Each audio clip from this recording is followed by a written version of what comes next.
Well, thank you, Deputy Chief of Mission, for those very enlightening remarks, and I'm sure that we will take those to heart.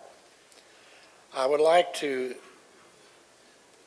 say this evening some thank yous, one to Irena Rosen for her help this evening, and also to Dr. Wong Chi and Ernestine, who keep this function going and without whom we would not be here this evening. Let's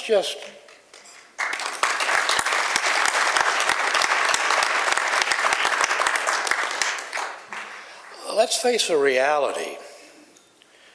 The U.S. China relationship is not an easy one. It has never been so. But as everyone has expressed this evening, this bilateral relationship is a vital one.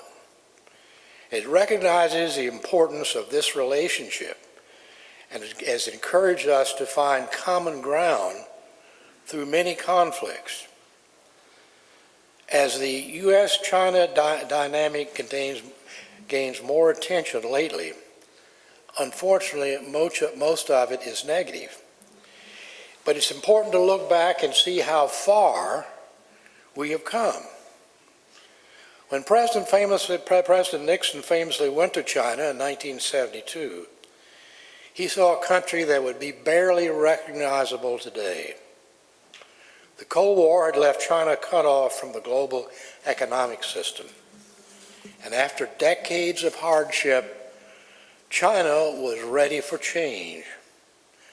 And Deng Xiaoping had the statesmanship and the foresight to recognize this. He began to institute economic reforms. But these reforms would not have been successful if done in isolation. It is with this need in mind that Deng Xiaoping met with President Jimmy Carter in January of 1979. In the letter of greeting from President Carter that is in your dinner program this evening, Carter says that U.S.-China normalization was one of the accomplishments of his presidency that he is most proud of. President Nixon, President Carter, and their Chinese counterparts understood the importance of working together. And this is not the first time that U.S.-China the relationship has faced a period of tension. In fact, during my tenure as U.S. ambassador to China alone, we had to deal with two major conflicts. As I took up my post in February of 1996, the People's Republic of China was conducting military exercises and missile tests in the Taiwan Strait. In response, the government of the United States dispatched 2 aircraft carrier groups into that region. This is what I call a sweaty palms time.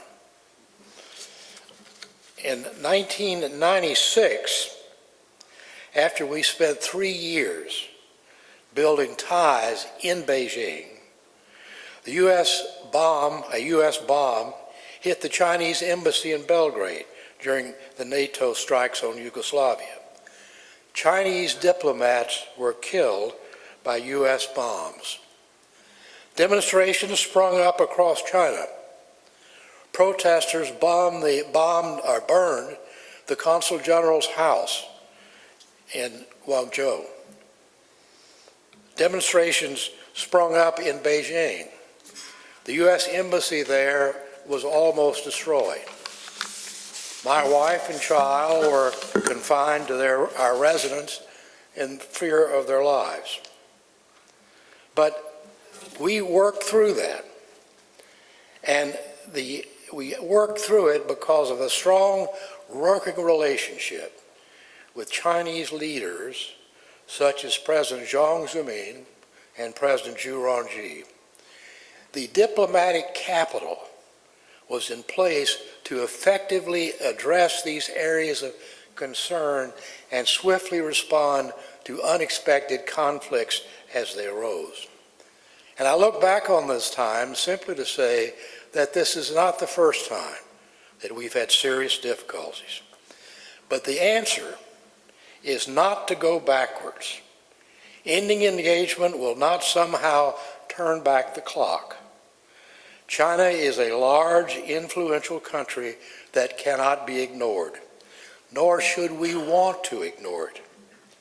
Thanks to globalization, the fate of countries are now linked together more than ever. Trade issues are a key area of concern. We should look for practical and, where possible, multilateral solutions. And the U.S. China Business Council is doing that, I think, almost every day.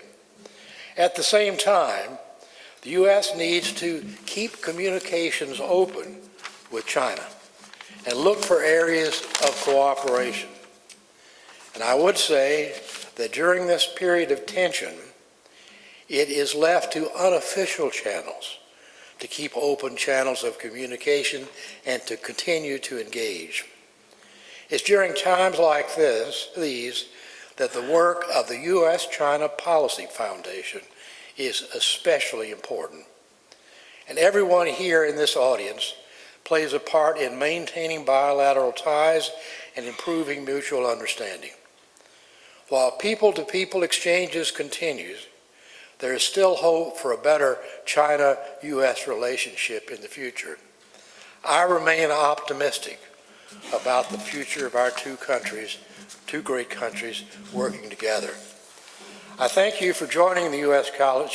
China Policy Foundation to celebrate the 24th anniversary, and I turn the podium over to our distinguished founder, Dr. Wang Chi.